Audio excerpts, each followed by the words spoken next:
Salutations, mieux vaut tard que jamais, bienvenue dans l'épisode 5 des Gribouillis.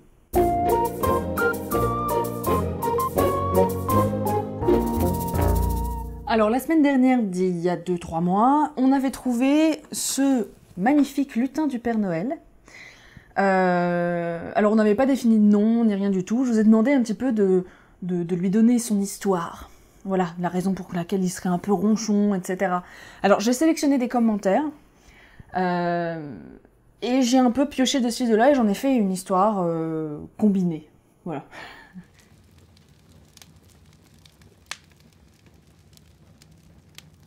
Cela faisait bien longtemps que Norbert était là à offrir ses services au gros barbu, ne comptant pas ses heures, se donnant à fond.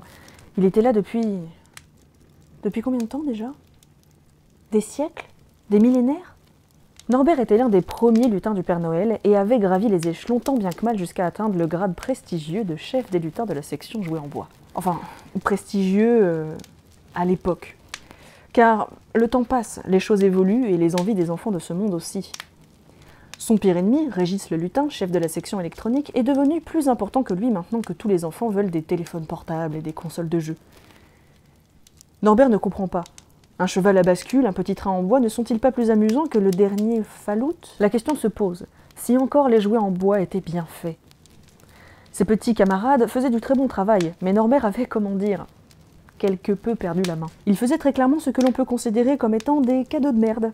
C'était un sujet de plaisanterie de la part des autres lutins qui l'avaient surnommé Monsieur le Bon Coin, parce que c'était quasi systématique que ces jouets soient revendus sur le site. Le secteur électronique prenant de plus en plus de place, le secteur jouets en bois se réduisit comme peau de chagrin, pour que finalement on n'ait plus besoin que d'une petite machine, fabriquée par le secteur électronique d'ailleurs, pour s'assurer de la maigre charge de faire des jouets à l'ancienne.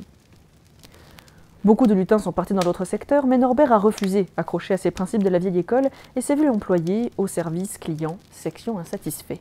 Les lamentations de tous ces bambins et parents l'exaspèrent. Pas un merci, rien, non. Il y a toujours un truc qui va pas. C'est pas la bonne couleur, c'est pas la bonne taille, c'est pas ce que j'ai demandé. Un lance-roquette pour mon fils de 5 ans, c'est dangereux, gna gna gna. N'étant pas de nature très joviale de base, Norbert se renfrogna encore davantage, devenant ce vieux lutin grincheux à qui personne ne parle plus, ne contrôlant plus son grignotage compulsif et attendant une augmentation qui, il en est certain, ne viendra jamais. Alors il attend la retraite, les mains tout le temps dans les poches, arborant une tronche de 6 pieds de long. Tiens, parlons-en de ces pieds. Ils sont gigantesques. Ils ont toujours été un sujet de moquerie de la part de... tout le monde en fait. Et même s'ils sont bien pratiques pour marcher dans la neige sans user de raquettes, Norbert a toujours été complexé par ses extrémités si difficiles à chausser. Mais un jour où il se hâtait de rentrer chez lui après le travail, de peur d'être en retard pour le JT de 20h, il descendit un peu vite une pente enneigée. La chute ridicule courue d'avance, Norbert ferma les yeux, redoutant le choc. Mais il n'en fut rien. Quelle ne fut pas la surprise pour le vieux lutin de s'apercevoir qu'au lieu d'être tombé la tête en avant, il glissait avec une aisance désinvolte sur la poudreuse. Ses pieds, ces maudits pieds surdimensionnés, étaient comme des skis. Quelle sensation délicieuse de pouvoir ainsi fendre l'air! Et pour la première fois depuis longtemps, Norbert esquissa un sourire. Depuis ce jour, le lutin, au travail, eut toujours sa mine renfrognée, mais intérieurement, il n'attendit plus que le soir impatiemment. Pas pour le JT de 20h, non. Pour skier, grâce à ses merveilleusement grands pieds sur la neige étincelante, sous l'œil complice de l'astre lunaire.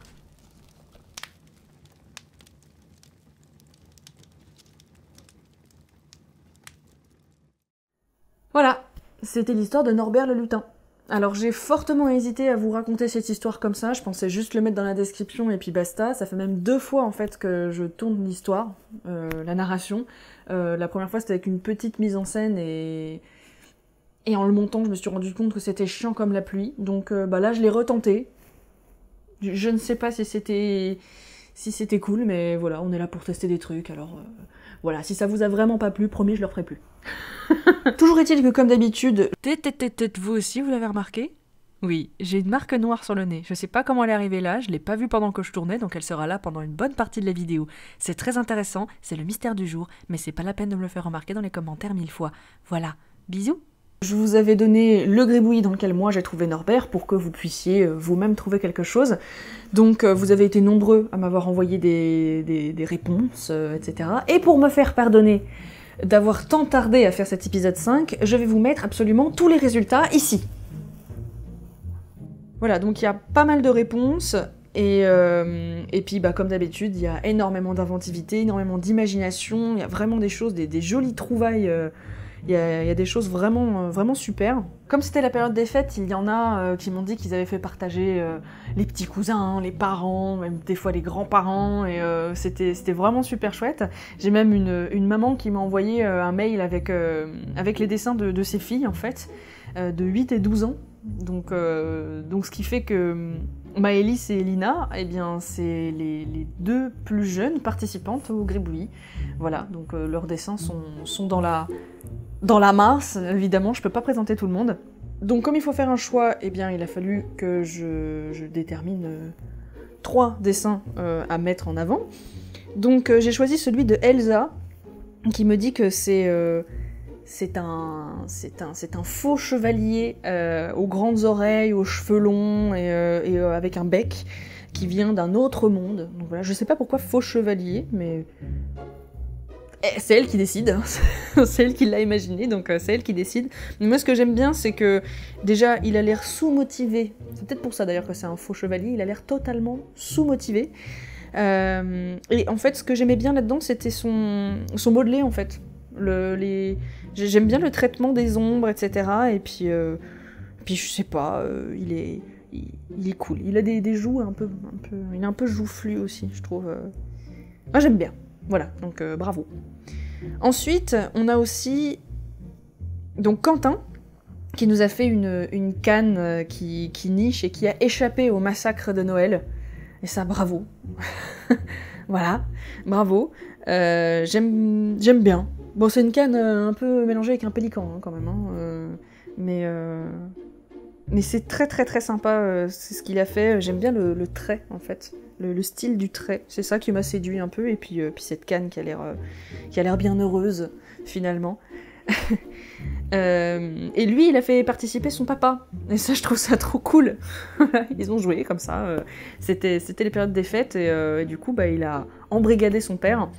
Voilà, JC qui ne manque pas non plus d'imagination. Ça c'est clair.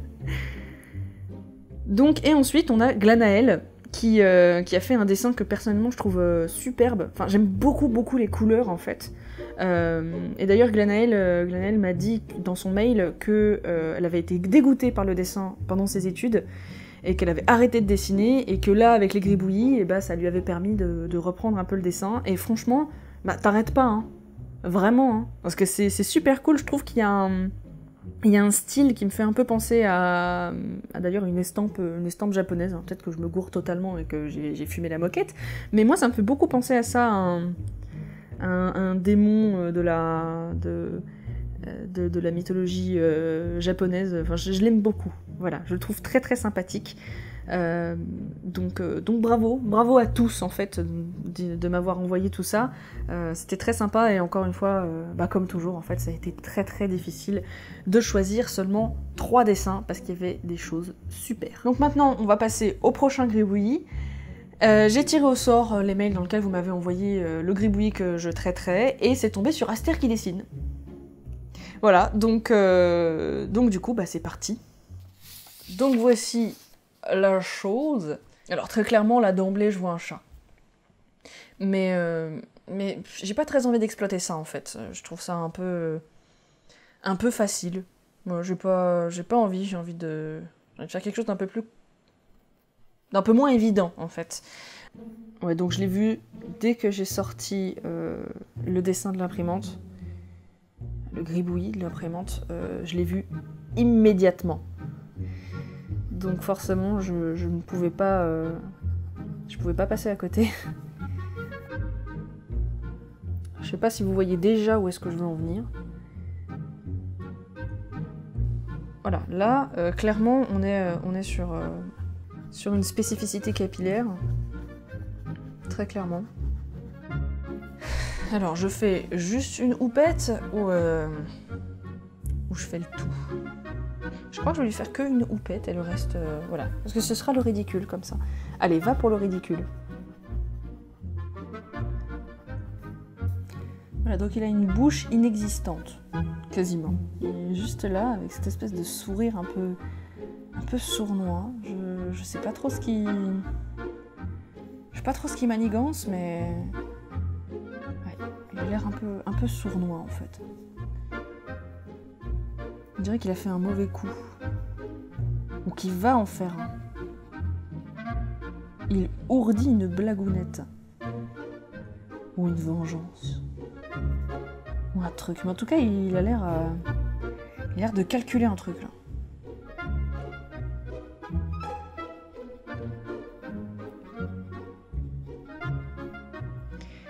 Il a un menton beaucoup trop volumineux.